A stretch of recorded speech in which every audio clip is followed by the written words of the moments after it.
Okay, welcome to lecture number 33. In the previous lectures, I have told you about the four cubic equations, and I also told you about the eccentric factor and how it is used. There are two complex cubic equations and two simple cubic equations, and accordingly, eccentric factor would be used in each of them. Now, before you can come to the calculations, यानी असल मकसद हमारा cubic equations का क्या है? Calculate करना. और हम कैलकुलेट क्यों करते हैं? हम कैलकुलेट इसलिए करते हैं क्योंकि यही हमारा काम है. हमें प्रिडिक्ट करना है फ्लूइड प्रॉपर्टीज. फ्लूइड के अंदर गैस भी हो सकती है, लिक्विड भी हो सकती है. इनकी प्रॉपर्टीज प्रिडिक्ट करनी है. कौन सी प्रॉपर्टीज प्रिडिक्ट करनी है? Properties like volume, properties like pressure, specific volume, density. These are the properties we want to predict, and these can only be predicted with the help of the cubic equations of state. Solve करने से पहले we should understand this table, और इस table को अभी समझ लीजिए. अगर शेयर नहीं हो रही screen. oh sorry, I forgot to share the screen. To understand these properties, you need to understand this table, because this table is the crux of the material. यानी आपको मटेरियल करने से पहले ये टेबल समझनी पड़ेगी. So based on that information, this is the table. This is the table that is in front of you. I hope you can see this table now.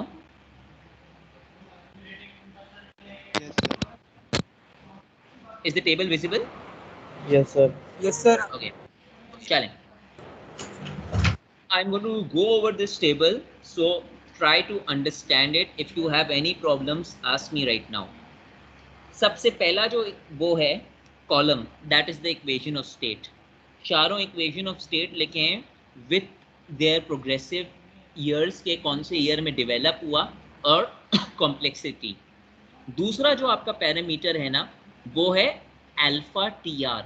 यानी जो वो अल्फा की वैल्यू आ रही थी ना, वो उन्होंने अल्फा और टी आर की वैल्यू कंबाइन कर कर एक वैल्यू बना दी है.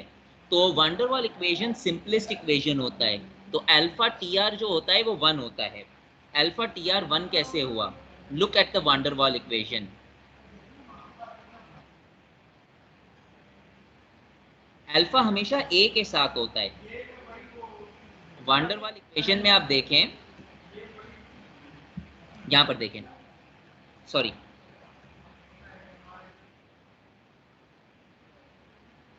वंडर वाल equation, there is no alpha over here.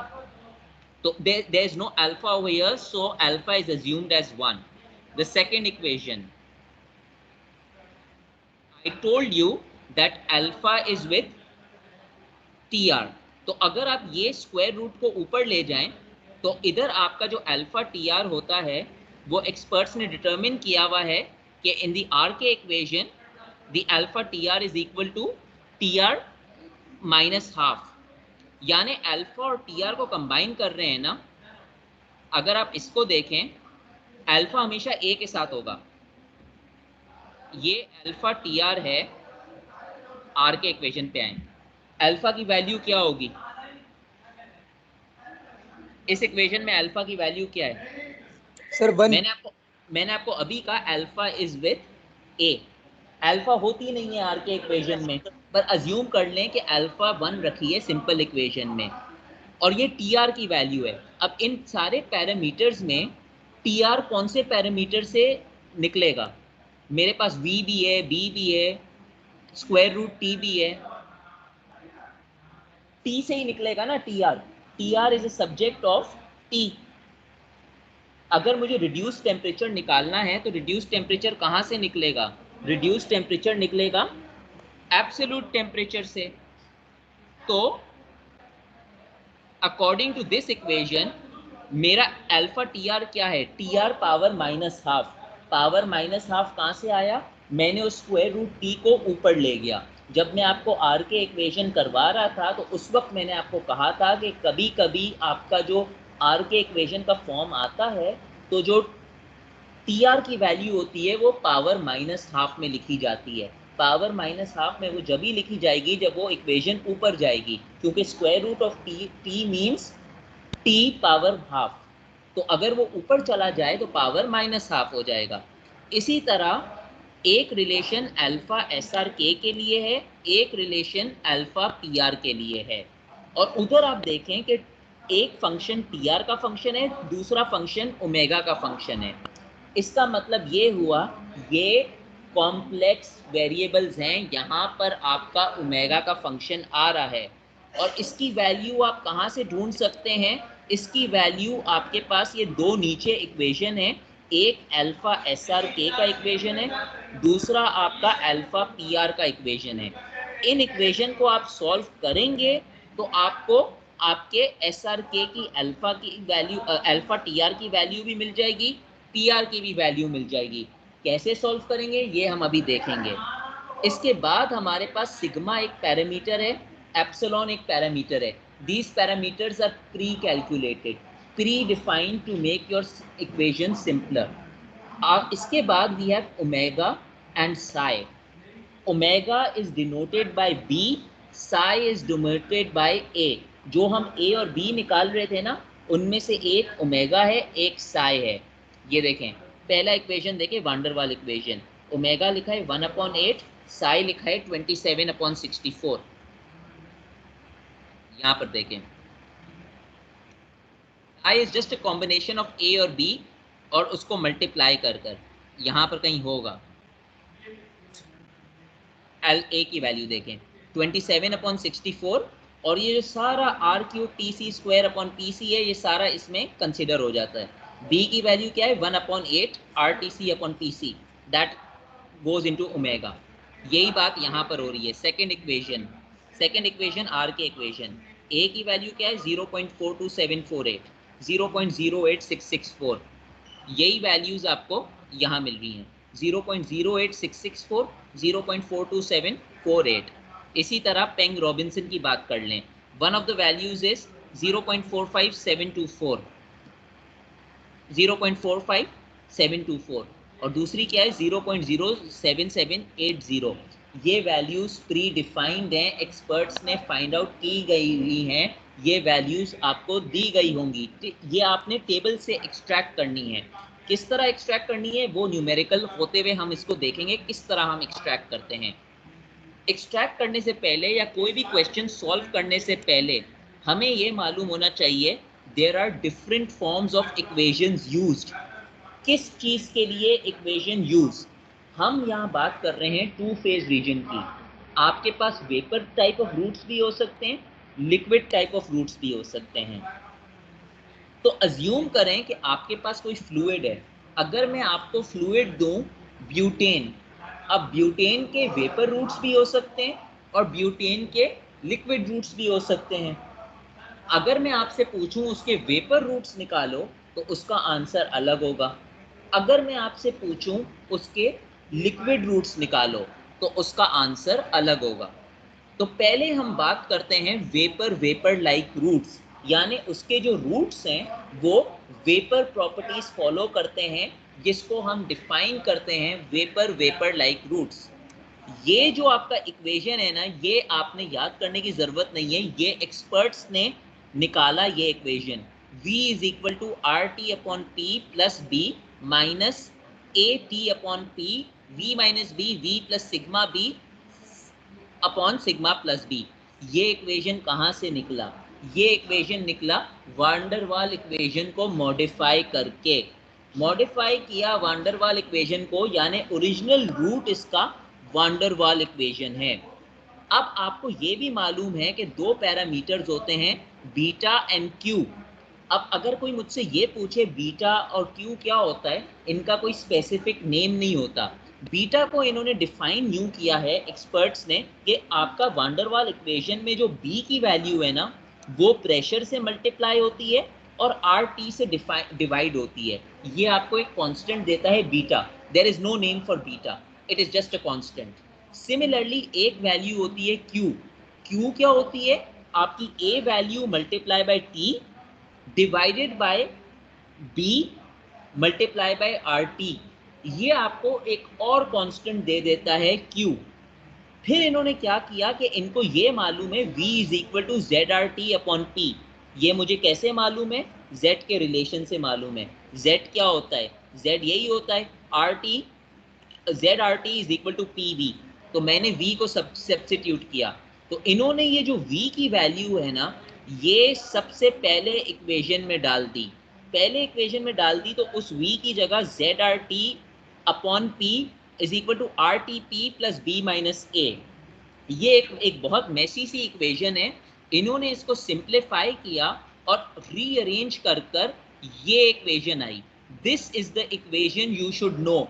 और नो का मतलब ये नहीं है कि आप रट्टा लगाएं, नो का मतलब ये है कि आप इसको अप्लाई करना जानते हैं। मैं आपको दोनों इक्वेशन दूंगा अगर मैं क्वेश्चन देता हूं, यानी आपको वेपर वेपर रूट के भी दूंगा इक्वेशन और लिक्विड लिक्विड रूट का भी इक्वेशन दूंगा, मगर मैं आपको ये नहीं बताऊंगा वेपर वेपर रूट इक्वेशन क्या है और लिक्विड कौन सा है, लेबल नहीं करूंगा।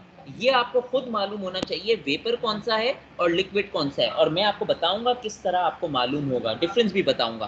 तो एक्सपर्ट्स ने जब इसको रीअरेंज किया, तो रीअरेंज कर कर एक इक्वेशन हुआ z is equal to 1 plus beta minus Q B, z minus beta upon z plus e beta, z plus sigma beta. This is a general equation for the compressibility factor for vapor root. It can be used for any equation of state. यानी कोई भी equation of state है ना, उसके अंदर ये general equation use हो सकता है for vapor roots। चाहे वो वांडरवाल इक्वेशन हो, चाहे वो आरके इक्वेशन हो, चाहे वो एसआरके इक्वेशन हो, चाहे वो पेंग रॉबिन्सन इक्वेशन हो। मगर वांडरवाल इक्वेशन इतना सिंपल इक्वेशन होता है कि ये इक्वेशन यूजुअली वांडरवाल इक्वेशन के लिए निग्लेक्ट किया जाता है। It is very easy to solve van der Waal equation, so this equation is mainly used for the other three equation. One equation is RK, second equation is SRK, third equation is Peng Robinson. अब इन तीन equation में से R K is the only equation which is the simple equation, यानी R K equation में आपका acentric factor use नहीं होगा। पेंग रॉबिन्सन इक्वेशन और एस आर के इक्वेशन में एसेंट्रिक फैक्टर आपका यूज होगा। तो दिस रीअरेंजमेंट कर कर आपको ये इक्वेशन मालूम होनी चाहिए, 1 plus B minus Q B, Z minus B, Z plus E upon B, Z plus sigma B. ये अरेंजमेंट क्यों की गई है? ये अरेंजमेंट इसलिए की गई है क्योंकि ये तमाम values sigma, epsilon, omega, Sai ये इस टेबल के अंदर हैं। तो आप इस टेबल को यूज कर कर ये आंसर सॉल्व कर सकते हो, इनका रूट निकाल सकते हो। दूसरी बात ये कि जो अल्फा टी है ना, अल्फा टी ये psi multiply by A T R square T C square upon P C, ये भी एक बहुत मैसी इक्वेशन है। आप इससे सॉल्व कर सकते हो, मगर इसके लिए आपको साई की वैल्यू चाहिए, आपको टी आर की वैल्यू चाहिए, आपको आर स्क्वायर की वैल्यू चाहिए, आपको पी सी की वैल्यू चाहिए। तो आसानी कर कर एक्सपर्ट्स ने सारे इक्वेशंस को आपस में मिला दिया और दो सिंपल रिलेशंस ले आए। एक सिंपल रिलेशन बीटा है which is omega P R upon T R, omega P R upon T R, और दूसरा इक्वेशन क्यू है, Q is psi alpha T are upon omega T are. ये जो alpha T are है ना, अब देखें ये जो बीटा और क्यू है ना, ये सारी वैल्यूज आपको मिल सकती हैं। बीटा इन्होंने क्या कहा, omega P R upon T R. Omega की वैल्यू आपको कहां से मिलेगी? ओमेगा की वैल्यू ये रही टेबल से। In other words omega is nothing but A की वैल्यू या बी की वैल्यू। तो ओमेगा की वैल्यू आपको यहां से मिल गई। दूसरी बात ये क्यू, क्यू की वैल्यू आपको कैसे मिलेगी? क्यू की वैल्यू आपको मिलेगी Sai alpha T are omega T are. T R की वैल्यू आपको मिल जाएगी, ओमेगा की वैल्यू आपको टेबल से मिल जाएगी, साई की वैल्यू भी आपको टेबल से मिल जाएगी। यहाँ पर साई की वैल्यू है 27/64, 0.47424748, ये सारी साई की वैल्यू है। और ये जो अल्फा टी आर वैल्यू है ना, ये एक कंबाइंड वैल्यू है। This is not alpha multiply by T R. Please do not make the mistake कि आप करें alpha multiply by T R value. ये अल्फा टी आर वैल्यू भी टेबल के अंदर है, ये देखें सेकंड कॉलम, इसलिए मैं आपको बताना चाह रहा था। Alpha T are value combined van der Waal equation के लिए 1 होगी, आर के लिए T R power minus half होगी। एस आर के लिए आपको ये इक्वेशन यूज करना पड़ेगा जो टेबल के नीचे पहला इक्वेशन है, और पी आर के लिए आपको दूसरा इक्वेशन यूज करना पड़ेगा। जब आप पहले वो इक्वेशन यूज करेंगे तो आपको अल्फा टी आर की वैल्यू मिलेगी जो आप यूज कर सकते हैं। अब अगर देखें तो जहां पर ये आखिरी लाइन लिखी है रीअरेंजमेंट, रीअरेंजमेंट जब आप करेंगे तो आपको एक बीटा की वैल्यू मिलेगी, सिमिलरली आपको एक क्यू की वैल्यू मिलेगी, और बी और क्यू दोनों ऊपर वाले इक्वेशन के अंदर हैं। जो वेपर वेपर रूट्स है ना, उधर एक वैल्यू आपको बी की लिखी हुई है और क्यू की लिखी हुई है। तो ये इन्होंने जो तमाम पैरामीटर्स हैं इनको आपस में मिंगल कर दिया, मिंगल कर कर इन्होंने इसको एक मेन इक्वेशन में डाल दिया जो सबसे ऊपर है, जो रीअरेंजमेंट के नीचे लिखा हुआ है, that is the equation for vapour vapour roots. इसी तरह हमारे पास एक चीज आती है जिसको हम लिक्विड लिक्विड रूट्स बोलते हैं। पहला इक्वेशन आप इग्नोर करें because we are not interested in terms of we are interested in terms of Z, simple करने के लिए। दूसरा इक्वेशन देखें, z is equal to B plus Z E B multiply by Z plus sigma B bracket 1 plus B minus G upon Q B. इसके अंदर भी वही parameters हैं, क्यू भी है, बी भी है, सिग्मा भी है, एप्सिलॉन भी है। ये जो लास्ट इक्वेशन है इस स्लाइड के ऊपर, ये है लिक्विड लिक्विड रूट्स के लिए। अब बात ये आती है कि मैं आपको पेपर के अंदर दोनों इक्वेशन दूंगा और क्वेश्चन के अंदर आपको डिसाइड करना है कि मुझे कौन सा इक्वेशन पिक करना है, मुझे लिक्विड लिक्विड रूट्स का पिक करना है या सिग्मा या उसके लिए पिक करना है वेपर वेपर के लिए। याद आपको दोनों में से कोई करने की जरूरत नहीं है, आपकी मेमोरी बहुत अच्छी है तो याद कर लें, मगर मुझे भी मालूम है कि प्लस माइनस की गलती हो सकती है, so it is not possible to learn this equation. This equation both of them would be given to you. The layman's method या easy method to find out कि कौन सा इक्वेशन किसके लिए है, देखें जो वेपर के लिए है, वेपर के लिए z is equal to 1 plus B है, लिक्विड के लिए इट इज ओनली बी। तो जो दोनों इक्वेशन में से जिसके अंदर 1 प्लस बी हो उसको याद रखने आसान तरीका कि वो वेपर वेपर रूट्स के लिए है, और जिसके अंदर 1 शुरू में नहीं है सिर्फ बी से शुरू होता है, that is liquid liquid root. That is the easiest way to learn it. Sir repeat करेंगे? मैंने ये कहा कि ये दोनों इक्वेशंस अगर मैं आपको पेपर में दे दूं और क्वेश्चन में आपको ये बोलूं कि लिक्विड लिक्विड रूट सॉल्व करो, अब आपके सामने दो इक्वेशन है, उसके ऊपर लिखा नहीं है लिक्विड रूट कौन सा है, वेपर रूट का इक्वेशन कौन सा है, तो आपको याद करने का तरीका क्या है कि जो z is equal to 1 plus beta है ना, बीटा से पहले जहां पर 1 है, ये जो है ये वेपर वेपर रूट्स के लिए है, और जहां पर बीटा से पहले 1 नहीं है, स्टार्ट ही होता है z is equal to beta, ये लिक्विड लिक्विड रूट्स के लिए है। तो ये दोनों इक्वेशंस आपको पेपर में दिए जाएंगे। यहां तक कोई मसला?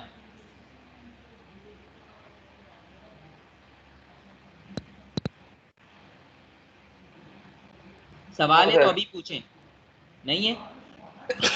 शुक्रिया, चलें आगे चलते हैं। ओके, आगे चलता हूं। यहां पर आपका क्वेश्चन शुरू होता है, आपका प्रैक्टिस क्वेश्चन ये है, given that the vapour pressure of N butane is 350 kelvin and the pressure is 9.4573 bar. मैं आपसे पूछ रहा हूं find the molar volume of number 1 saturated vapor, number 2 saturated liquid n butane at these condition, as given by the RK equation. जो part 2 है ना, वो आपका होमवर्क है, प्रैक्टिस कीजिएगा, आंसर करेगा इसको 4 या 5 आइट्रेशन तक कीजिएगा। अगर 5वें आइट्रेशन तक कन्वर्जेंस नहीं हुआ तो 5वें आइट्रेशन की वैल्यू ले लीजिएगा। 4 या 5 तक आपका आंसर आ जाना चाहिए।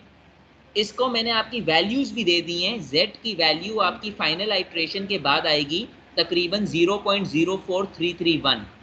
V की वैल्यू तकरीबन आएगी 1.333 into 10 to the power -3 metre cube per मोल।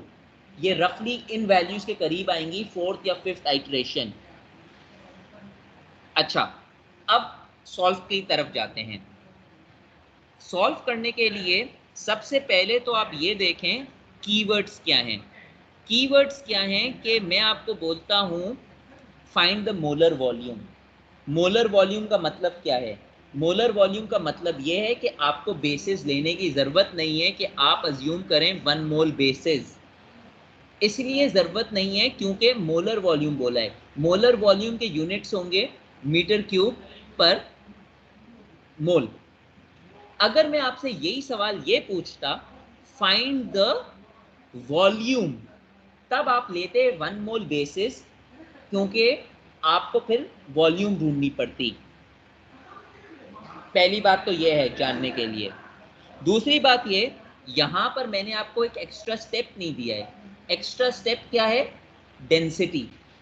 अगर मैं आपको डेंसिटी दे देता तो आपको जो भी आपकी वॉल्यूम निकली थी, या इन दिस के उसके अंदर आप वॉल्यूम नहीं ले सकते थे, आपको मोलर वॉल्यूम लेनी पड़ती, because density is inverse of specific volume.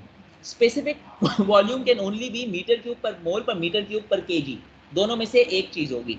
तो उसमें आप बेसिस नहीं लेते। आपकी जो मोलर वॉल्यूम का आंसर आता ना, फॉर एग्जांपल दूसरे पार्ट में हमारा आंसर आ रहा है 1.333 into 10 to the power -3 metre cube per mole. इस आंसर को आपको इन्वर्स करना पड़ता, यानी आपकी डेंसिटी होती 1 डिवाइडेड बाय दिस आंसर। इस क्वेश्चन में मैंने डेंसिटी पूछी नहीं है, बिल फर्ज में आपसे डेंसिटी पूछ लेता। तो ये आपका क्लू है कि मुझे मोलर वॉल्यूम में करना है या मुझे वॉल्यूम में करना है।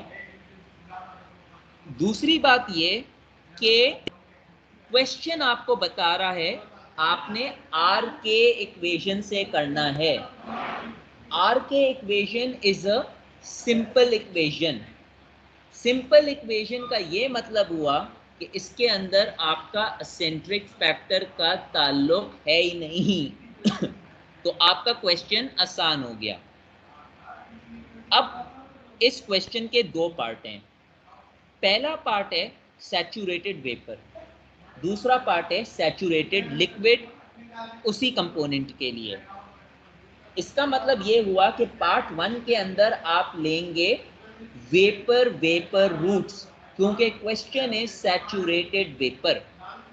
दूसरे क्वेश्चन में मैं आपको क्या बोल रहा हूँ? Saturated liquid. तो वर्ड से ही आपको मालूम होना चाहिए कि आप कौन सा इक्वेशन लेंगे लिक्विड लिक्विड रूट्स का। अगर आपने दूसरे क्वेश्चन के अंदर वेपर वेपर रूट्स ले लिए, और अगर वो 10 नंबर का भी क्वेश्चन है और आपने कहा कि मैंने वो वाले रूट ले लिए, मेथड के नंबर दें, मेथड के नंबर 0 होंगे, क्योंकि आपको यही नहीं मालूम कि इक्वेशन कौन सा लेना है। तो ये नहीं बोलिएगा कि मैंने 2 पेज लिखे, मैंने 3 पेज लिखे, इस पे नंबर बनते हैं, ये अनजस्टिफाइड है। अनजस्टिफाइड नहीं है जब आपको क्वेश्चन पिक नहीं करना आता, क्योंकि जाहिर सी बात है कि अगर ये एक मेजर क्वेश्चन आएगा एग्जाम के अंदर तो दोनों में से एक रूट दे सकता हूँ, 2 भी दे सकता हूँ, मगर अगर 2 दिए तो फिर पूरा क्वेश्चन 20 नंबर का होगा, 20 नंबर से कम का नहीं होगा। अगर दोनों करने पड़ गए फिर तो लेंदी पेपर हो जाएगा। मगर लेट्स अज्यूम एक दिया, तो तब भी आपको खुद पिक करना पड़ेगा कि मैं कौन सा इक्वेशन को पिक करूं, और वो आपको क्वेश्चन बताता है।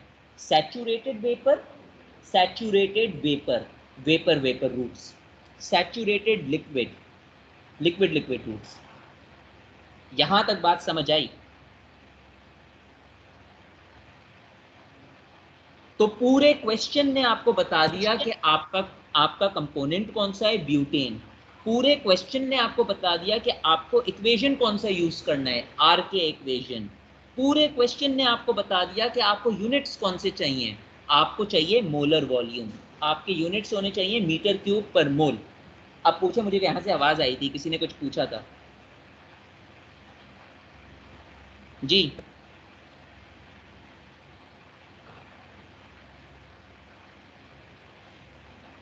सर आइट्रेशन दोनों में करेंगे?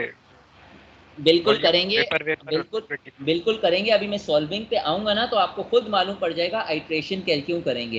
क्योंकि आप z, आपको जो पहली वैल्यू होती है ना वो आप प्रिडिक्ट करते हो, वो एग्जैक्ट आंसर नहीं है। आपको सॉल्व करना ही पड़ेगा आइट्रेशन करने के लिए, आइट्रेशन कर कर ही सॉल्व करेगा। इसके बाद जो अगला सवाल है, मतलब अगला जो चैप्टर है उसमें भी आइट्रेशन होगी, यानी ये पूरा टॉपिक ही आइट्रेशन के अंदर है। Because the more iterations you do, the accurate your answer becomes. Reality के अंदर, इंडस्ट्री के अंदर हमारे पास अब सॉफ्टवेयर हो गए हैं, तो हम तो यहाँ पर 5 आइट्रेशंस पे रुक जाते हैं, सॉफ्टवेयर से वो चलते रहते हैं। Maybe they take 20 iterations, maybe they take 30 iterations. जहां पर वैल्यू कन्वर्ज होगी, that is the value they use। चलूं आगे? चलें। Yes sir. ये जो क्वेश्चन है ना, I am not asking you to do this, this is for your practice.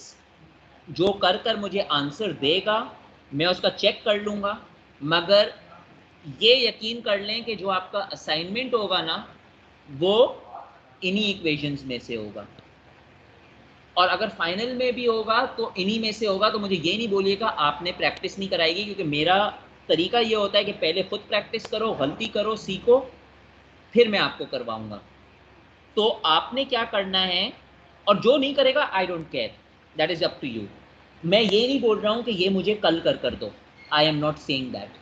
You can give it to me by the weekend, you can give it to me before the next assignment, you can give it to me whenever you want. अगर आपको answer समझ नहीं आया, I will check, I will see your method, I will tell you whether you are correct और what's your mistake.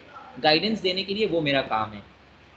आपने पीछे वाले जो क्वेश्चन है ना, वही कंपोनेंट है, वही कंडीशंस हैं, वही टेम्परेचर है, वही प्रेशर है। आपने वो क्वेश्चन करना है एसआरके के लिए और पेंग रॉबिन्सन के लिए। यानी आपने एक दफ़ा वेपर वेपर रूट्स करने हैं एसआरके के लिए, एक दफ़ा लिक्विड लिक्विड रूट करने हैं एसआरके के लिए।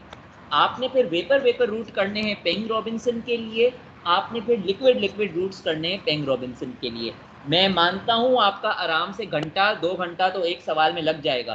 पहली दफ़ा करेंगे तो घंटा लगेगा, विथ प्रैक्टिस आपको आधा घंटा लगेगा। अगर मैं इसको सॉल्व कर रहा होता हूँ मुझे भी 20-25 मिनट आराम से लग जाते हैं, क्योंकि मुझे भी कैलकुलेट करना होता है, गलती हो जाती है। तो ये रख लें कि आप बहुत अच्छे हैं तो आपको आधा घंटा लग जाएगा, मगर पहली दफ़ा में मुझे नहीं लगता कि आपको आधा घंटा लगेगा। तो आपने ये आर के भी करना है, एस आर के भी करना है, पेंग रॉबिन्सन भी करना है। आपने ये वैल्यू करनी है 5 आइट्रेशन तक, उसके बाद आप रुक जाएं अगर नहीं हो। It is not graded, I have told you, it is not graded, it is your practice. In case of any problem give me your solution, I will check it, but it can easily be asked in the coming assignment, या कोई quiz, या आपका final exam, अगर final exam physical हो तो it can easily be asked।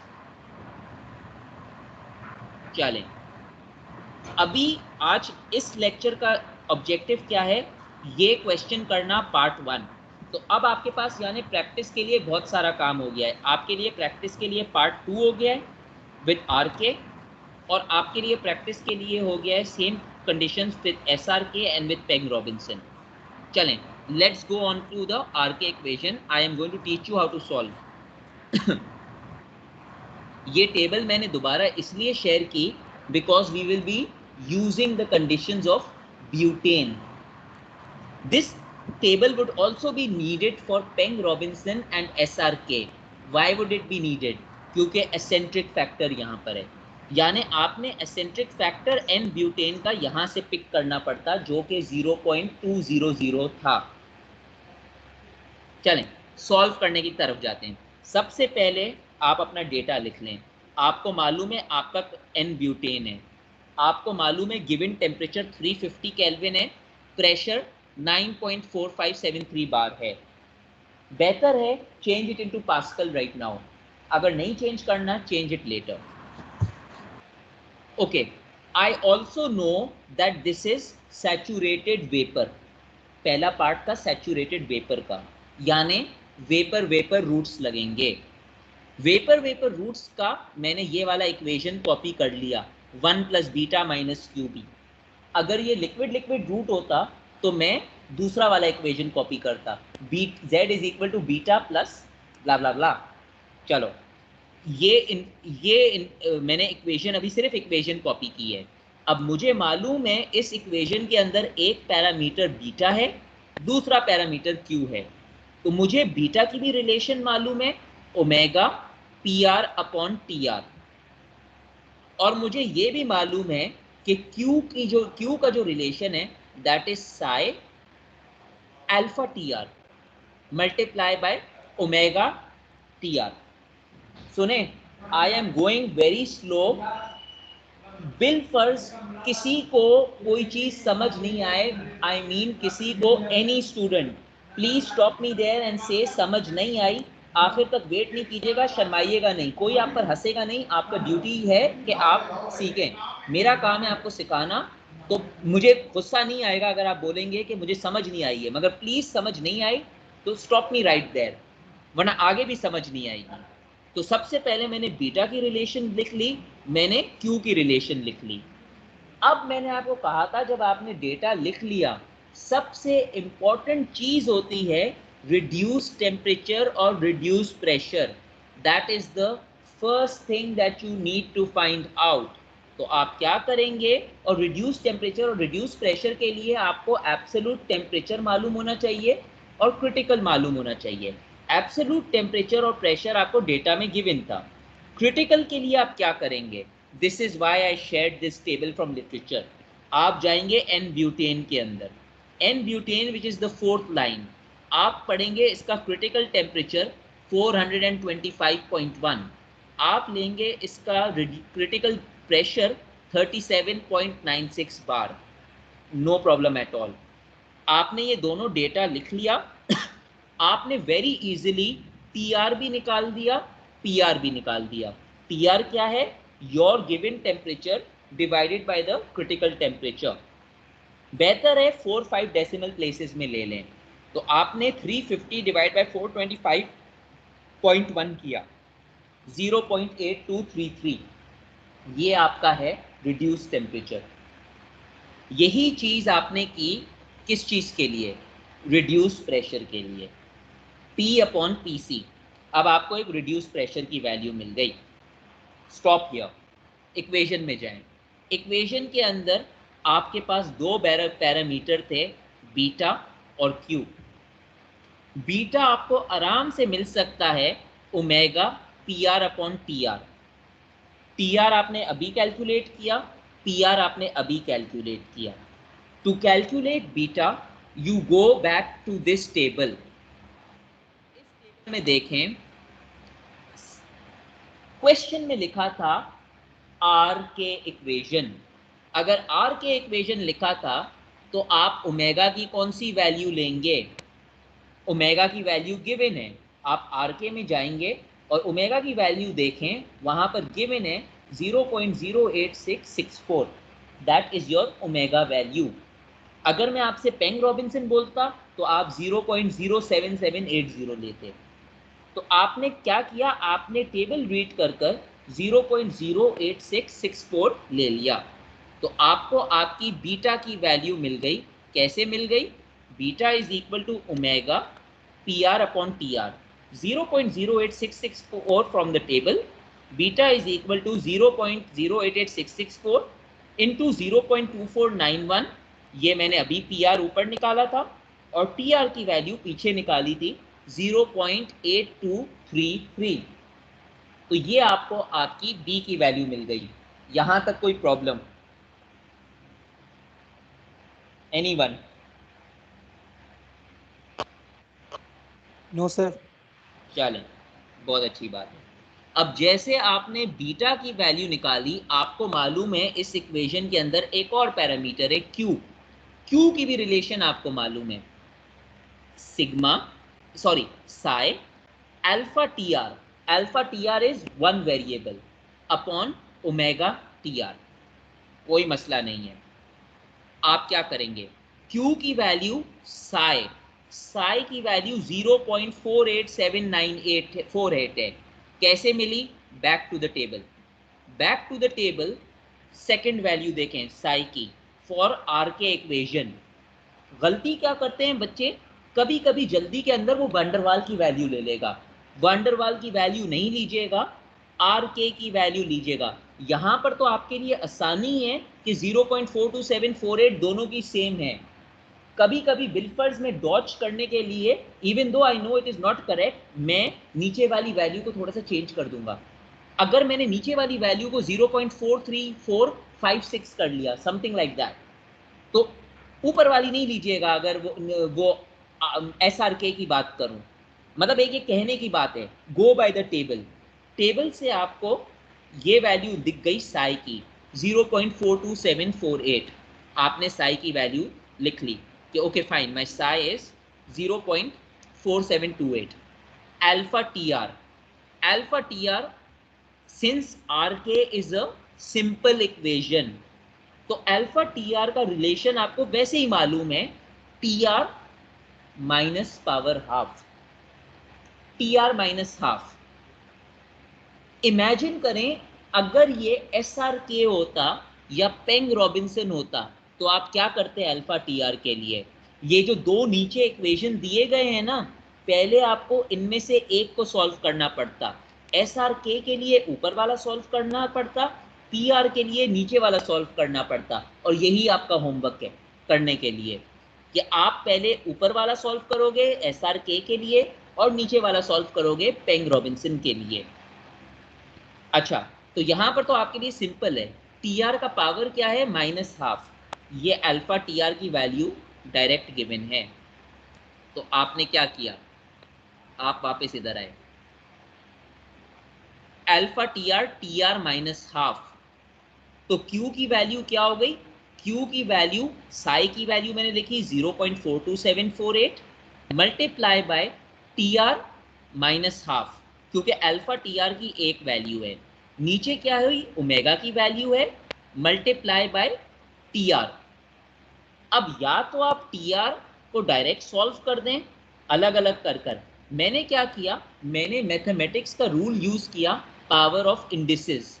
ऊपर minus half था, नीचे टी आर का पावर 1 था, तो मैं उस 1 को ऊपर ले गया, तो माइनस हाफ प्लस 1 कितना बन गया, -3/2।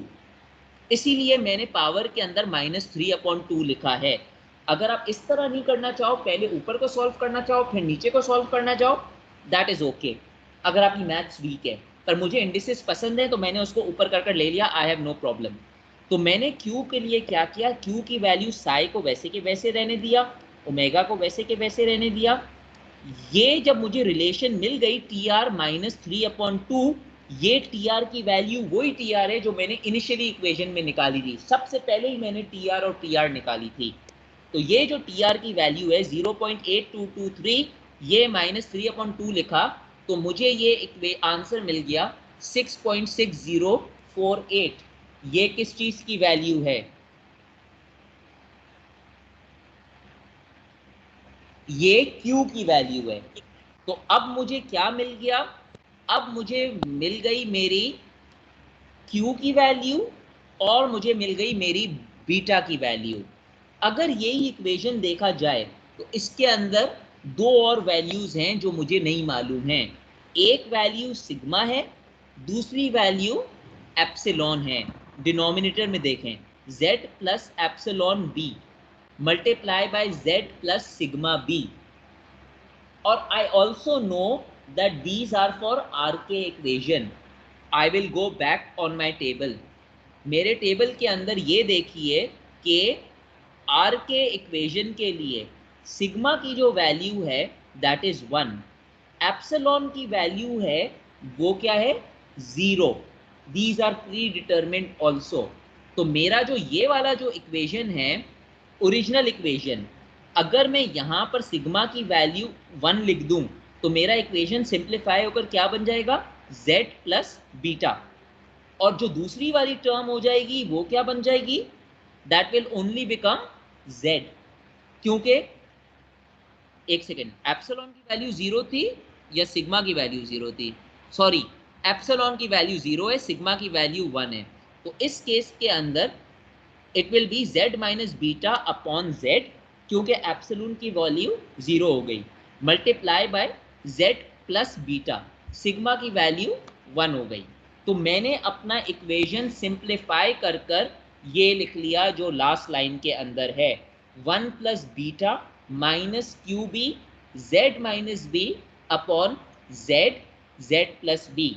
ये इक्वेशन कैसे आई, ये इक्वेशन ऐसे आई कि यहाँ पर सिग्मा की वैल्यू मैंने 1 ली और एप्सिलॉन की वैल्यू 0 ली। क्यों ली, आर के इक्वेशन के लिए ये वैल्यूज गिवन है टेबल में। मैंने अपना वेपर रूट का इक्वेशन सिंपल कर दिया।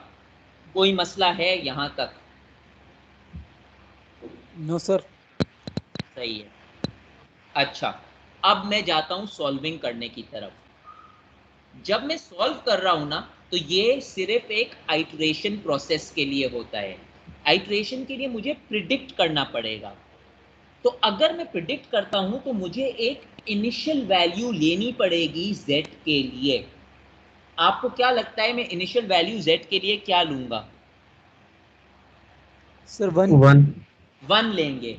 जब भी हम वेपर रूट्स की बात करते हैं तो हम अज्यूम करते हैं कि हमारा जो बेसिस है वो आइडियल गैस लेंगे, स्टैंडर्ड वो लेंगे। तो पहली वैल्यू के लिए मैं क्या करूंगा, देखिए मैंने पहली वैल्यू के लिए लिखा z1 लिखा है, z1 इज इक्वल टू 1 तो वैसे ही आ रहा था इक्वेशन के अंदर, प्लस 0.06214, ये मेरी बीटा की वैल्यू है, minus q multiply by beta, q की वैल्यू 6.6048 थी, मल्टीप्लाई बाय बीटा 0.02614। प्लीज हर चीज यहाँ पर ब्रैकेट में लिखिएगा और प्लस माइनस के ऊपर देखिएगा, chances of error are very high. अगर आप ब्रैकेट में नहीं लिखेंगे आप खुद खो जाएंगे। उसके बाद मैंने क्या लिखा, उसके बाद है z माइनस बीटा। क्योंकि ये फर्स्ट आइट्रेशन है, z की वैल्यू में क्या ले रहा हूं, 1 ले रहा हूं, यानी z की जगह मैं 1 लिखूंगा, बीटा की वैल्यू मैंने अभी ढूंढी है ऊपर 0.07 वॉटेवर, और नीचे क्या लिखूंगा, z की जगह 1 लिखूंगा, ब्रैकेट के अंदर 1 लिखूंगा और बीटा के लिए वही वैल्यू लिखूंगा। और यही चीज मैंने यहाँ लिखी है। पहली आइट्रेशन देखें, पहली आइट्रेशन का आखिरी जो वो है कंपोनेंट, 1 माइनस बीटा, बीटा की वैल्यू डाली है, divided by z plus beta. तो इसलिए मैंने पहले एक दफा 1 लिखा है, दूसरी दफा 1 इसलिए लिखा है। y इक्वेशन के अंदर देखें, आखिरी पॉइंट क्या है, z प्लस बीटा, और z की वैल्यू क्या है, 1 है। थोड़ा सा इसको एब्जॉर्ब कर लें, फिर मैं आगे चलता हूं। समझ आई फिर ये z की वैल्यू कैसे आई? अब मैं इसको सॉल्व कर सकता हूं and I will use the rules of BODMAS. By using the rules of BODMAS, पहले मैंने क्या किया, पहले मैंने तीसरी टर्म को सॉल्व किया, तो मेरा आंसर 0.94871 हुआ है। देखें तीसरी और दूसरी टर्म जो है वो पहली टर्म से माइनस हो रही है, तीसरी और दूसरी टर्म आपस में मल्टीप्लाई हो रही है। तो पहले मैंने उन दोनों को मल्टीप्लाई किया है, फिर मैंने उसको पहली टर्म से माइनस किया है। तो मेरा आंसर Z1 आ रहा है 0.861981। लंबा छोड़ दें, 2 डेसिमल प्लेसेस पे राउंड ऑफ नहीं कीजिएगा, आपका आंसर गलत हो जाएगा। कम से कम 4 या 5 डेसिमल प्लेसेस पे रहने दीजिएगा, क्योंकि कन्वर्जेंस यूं ही शो होगी। सर एक सेकेंड, आपको पहले ही आंसर के अंदर मालूम हो जाएगा कि मैंने कोई गलती की है या नहीं गलती की है। बिलफर्ज आपने पहला आइट्रेशन किया और आपकी आंसर नेगेटिव के अंदर आ रहा है, please recheck your answer, z can not be in negative. तो आपको एक क्लू मिल जाएगा कि मेरा आंसर यहाँ पर कुछ घपला है, नेगेटिव पॉसिबल नहीं है। That is one way to check. Second way to check is, अगर आपकी z की वैल्यू बहुत कोई अजीब वैल्यू आ रही हो, अजीब से मुराद ये 10 आ रही हो, 2 पॉइंट समथिंग आ रही हो, 4 पॉइंट समथिंग आ रही हो, मैंने आज तक z की वैल्यू 1.1 1.2 से ज्यादा देखी नहीं है। वो आपने कंप्रेसिबिलिटी का चार्ट भी देखा था। तो अगर आपको लग रहा है कि मेरी पहली z की वैल्यू 3 पॉइंट समथिंग आ रही है या 1 से बहुत ऊपर आ रही है, that is incorrect, you must have made some mistake. तो 0.9 आ सकती है, 0.7 आ सकती है, but something way above 1 and something negative, that is not possible. अब पूछें, क्या पूछ रहे थे? सर मैं ये कह रहा था सर, ये पूरा ये जो सोल्यूशन है ये कैलकुलेटर में डाल के सर डायरेक्ट आंसर लिखने को मसला तो नहीं है? मसला हो जाएगा। डायरेक्ट आंसर में ये लिखेंगे, मैं आपको एक एग्जाम में चैलेंज कर लूंगा, आपने कहां से लिखा है डायरेक्ट आंसर? आपने बाजू वाले से पूछ कर किया है, फिर मैं आपको सिर्फ आंसर के नंबर दूंगा। अगर मैं कोई सवाल 10 नंबर 15 नंबर का रख रहा हूं तो उसका मतलब है ना कि मुझे वर्किंग चाहिए। मैंने भी डायरेक्ट आंसर ही निकाले हैं, मगर मैंने 2 स्टेप उसकी वर्किंग वैल्यूज लिखी हैं। तो ये जो आपकी वैल्यू थी, ये आपकी थी Z1 की वैल्यू, सही है। अब आपने क्या करना है, आपने Z2 की वैल्यू ढूंढनी है। Z2 की वैल्यू के लिए अगेन योर ओल्ड इक्वेशन। अब देखें, मैं बार बार वो इक्वेशन नहीं लिख रहा हूं, मैं डायरेक्ट वैल्यूज लिख रहा हूं। यो यही वाली इक्वेशन थी ना, 1 plus beta minus Q B Z minus beta Z upon Z plus beta. Z2 के लिए 1 वैसे के वैसे ही रहेगा, 1 प्लस जेड था। अब ये z के लिए मैं Z1 की वैल्यू लिखूंगा। Z1 में मैंने 0.861921 निकाला था, मैं ये वाली वैल्यू लिखूंगा। Minus Q multiply by B, Q multiply by B change नहीं हो रहा है, चेंज सिर्फ Z हो रहा है, तो Q मल्टीप्लाई बाई बी वैसे ही लिख सकते हैं। आपको एक छोटा सा शॉर्टकट बताऊं, अगर एक स्मार्ट स्टूडेंट होगा ना, जिसको अपना टाइम सेव करना है और बार बार कैलकुलेशन नहीं करनी है, वो बताऊं क्या कर ले, वो Q मल्टीप्लाइड बाई बी को एक दफा मल्टीप्लाई कर ले, जो कि वो Z1 में कर चुका है। Z1 में 0.173138 जो है ना, that is nothing but 6.6048 multiply by 0.26214। अगर आप मल्टीप्लाई करेंगे तो आपको 0.173138 मिलेगा। तो instead of writing 6.604 into 0.02614 again and again, you can directly say कि that answer is copied Q multiplied by B। एक दफा आप कहीं नोट लगा दें कि this is value for Q multiply by B, तो आप directly Q multiply by B की वैल्यू यहां पर लिख सकते हैं 0.173। अगर आप पूरा लिखना चाहें तो आप पूरा लिख सकते हैं, but this is just a shortcut. I am telling you कि आपको बार बार कैलकुलेटर में पंच नहीं करना पड़ेगा, आप डायरेक्ट इसका आंसर लिख सकते हैं। जिसने ये पूछा था डायरेक्ट अगर हम लिख सकते हैं, इतना डायरेक्ट आप लिख सकते हैं कि आप ये 6.604 नहीं लिखें, आप 0.173 लिखें। मगर ये 0.94 वाली वैल्यू डेफिनेटली चेंज होगी, क्योंकि वहां पर z की वैल्यू अलग थी, यहां पर z की वैल्यू अलग है। फिर देखें, फिर z की वैल्यू मैंने क्या लिखा है, z माइनस बीटा, तो z की वैल्यू मैंने 0.861921 लिखा है, क्योंकि मेरी z1 की वैल्यू ये थी। बीटा की वैल्यू वैसे के वैसे है। इसी तरह z नीचे multiply by z plus beta, तो मुझे एक नई वैल्यू मिली। अब Z2 जो है, Z2 के अंदर वैल्यूज देखें, Z2 के अंदर क्या, Z2 के अंदर जो Z2 और Z1 को कंपेयर करें, Z2 और Z1 के अंदर पहली वैल्यू चेंज नहीं हो रही 1.026214, दूसरी वैल्यू भी नहीं चेंज हो रही है 0.173138। इसीलिए मैं बोल रहा था कि अगर एक स्मार्ट स्टूडेंट होगा वो पहले से इसको मल्टीप्लाई कर लेगा, तो उसको मालूम है ये वैल्यू चेंज नहीं हो रही है, सिर्फ तीसरी वैल्यू चेंज होगी जो कि 1.091 होगी, क्योंकि वहां पर z की वैल्यू चेंज हो रही है।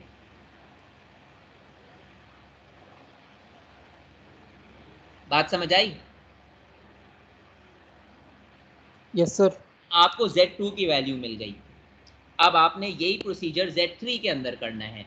Z3 के अंदर अगेन 1 प्लस बीटा माइनस 0.173128। देखें, मैंने डायरेक्ट लिखा हुआ है 0.173128, मैंने भी यही किया है। मैं इजीली लिख सकता था 6.6048 मल्टीप्लाई बाय 0.02648, मगर मैंने अपना टाइम सेव किया, मुझे मालूम पड़ गया कि ये वैल्यू चेंज नहीं हो रही है, तो मैं अपना टाइम ज़ाया क्यों करूं दोबारा कैलकुलेट करने के लिए, मैं डायरेक्ट उसका एग्जैक्ट आंसर लिख लूं ताकि मेरा कैलकुलेटर में पंच करने का आसान हो जाएगा। और अगर आप Z3 की टर्म्स में देखें, अगेन पहली टर्म चेंज नहीं हो रही, दूसरी टर्म चेंज नहीं हो रही, चेंज सिर्फ तीसरी टर्म हो रही है। इसको अगर आप Z1 और Z2 से कंपेयर करें, देखें सिमिलरली Z4 के अंदर आप वही करेंगे, Z4 के अंदर Z3 की वैल्यू चेंज करेंगे, again first and second term will not change, I have taken exact values. अब आपको, आपने जब सेकंड कन्वर्जेंस की आपको वैल्यू मिली 0.83719, आपने जब थर्ड कन्वर्जन की 0.83163, आपने जब फोर्थ की 0.83074, आपने फिफ्थ की 0.83047, आप ये वाली वैल्यू ले लें। अगर कन्वर्जेंस भी नहीं हो रही है, आप ये अज्यूम कर लें कि मैंने 5 आइट्रेशन कर ली हैं, this is my convergence value. मगर मेरा जो क्वेश्चन था, मेरा वो क्वेश्चन था कैलकुलेट द वॉल्यूम। आपने क्या किया है, आपने इस वक्त सिर्फ z कैलकुलेट किया है, आपने वॉल्यूम नहीं कैलकुलेट किया है। सो टू और वॉल्यूम भी कौन सा कैलकुलेट करना है, मोलर वॉल्यूम। यानी जहां पर ये जो P upon V, P V is equal to ZRT लिखा है ना, this is actually nothing but P V upon N, क्योंकि V के यूनिट्स मीटर क्यूब होते हैं, तो नीचे एक n है जो मैंने इग्नोर कर दिया है कि n इज इक्वल टू 1, तो actually this should have been written P V upon N is equal to ZRT। अब मैं क्या करूंगा, मुझे V ढूंढना है, V ढूंढने के लिए Z की वैल्यू 0.83047, ये मेरी Z5 की वैल्यू है, मैंने फाइनल वैल्यू ली है। R की वैल्यू, प्रेशर के R की वैल्यू 8.314, T की वैल्यू 350 क्वेश्चन में गिवन था, P की value 9.4573 into 10 to the power 5, मैंने इसको पास्कल में कन्वर्ट करना लाजमी है, क्योंकि मैं यहाँ पर R की वैल्यू 8.314 दे रहा हूँ, मुझे क्वेश्चन में दिया गया था वैल्यू इन बार, इसीलिए मैंने कहा था कि यहाँ तो वहीं पर डायरेक्ट कन्वर्ट कर लें या आगे जाकर इसको लाजमी कन्वर्ट कीजिएगा। तो अगर आप किसी ने इसको बार की टर्म में लिख दिया तो आपका आंसर गलत हो जाएगा, आपको इसको पास्कल में कन्वर्ट करना पड़ेगा। जब आपने इसको एक दफ़ा पास्कल में कन्वर्ट कर लिया, अब आप इसको सॉल्व कर सकते हैं और आपको आपका आंसर मिलेगा 2.555 into 10 to the power -3 metre cube per mole. That is your answer which was needed, calculate the volume. अगर मैं आपको क्वेश्चन में देता कैलकुलेट द डेंसिटी और वॉल्यूम नहीं लिखता, तो आप यहाँ तक आते और इसके बाद आप करते 1 डिवाइडेड बाय दिस आंसर, तो आपको इसकी डेंसिटी मिल जाती। बात क्लियर हुई? अब जो इसका पार्ट 2 है, मैं एक्सपेक्ट नहीं कर रहा हूं कि आप में से कोई पार्ट 2 आज स्टार्ट करेगा, क्योंकि मैंने उसकी थ्योरी बताई नहीं है। Liquid liquid root is not the same as vapour vapour root, उसके अंदर चेंज होगा। तो कल की क्लास में मैं आपको थ्योरी बताऊंगा कि उसकी थ्योरी में होता क्या है, उसके बाद ही आप उसको अटेम्प्ट कर सकते हैं। तो अगर आपको देखना हो